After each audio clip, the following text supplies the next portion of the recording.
səhər vaxtı bura keçilməz olur. Normal səki yoxdur.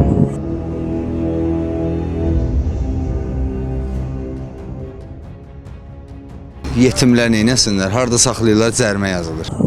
Yanvar stansiyasının çıxışı, Yalobankla üzbəüz və burada metron, belə deyək. Və gəlirsən, burada artıq görürsən. Həm belə deyim, burada normal səki yoxdur.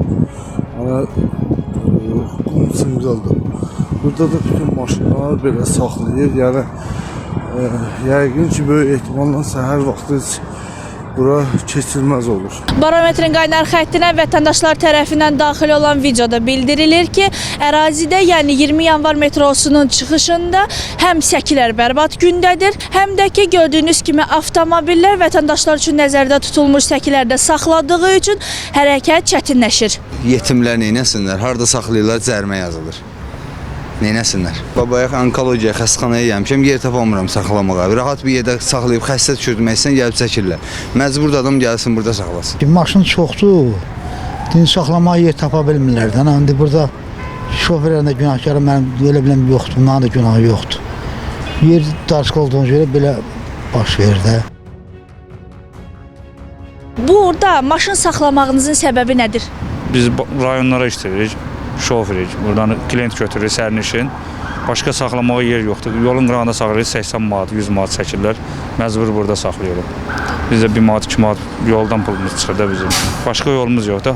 Saxlamağa yer yoxdur, harada saxlayaq? Bura metronun üstüdür. Anladım, yəni piyada metrodan çıxan... Metrodan çıxan parkovka qıraqla gedir də, yaxşı. Burada nə məşaqçılığı var ki? Hərə bir evinə çörək aparır. Rəsmi iş yeri var, harada işləyək biz?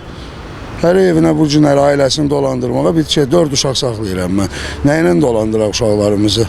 Dövlətdən bir manat gəlirimiz yoxdur, rəsmi iş yerimiz yoxdur, oxumamışıq, savadımız da yoxdur. Əlimiz rol tutur, rolla evimizə çörək aparırıq. Ona da bu günləri hansısa qüvvələr imkan vermir. Dövlətimiz sağ olsun, bu cür şərait yaradıbdır, amma bəzi qüvvələr bu günləri bizi nə bilim, qatırlar qabağına, o başa bu başa imkan vermir yaşayasan. Keçib gedirik. Cəmiyyət nə ilə dolanmalıdır? İş yerlərimiz olsa, iş yer təminatlarımız olsa taksi fəaliyyəti ilə məşğul olmazlar işləyənlər.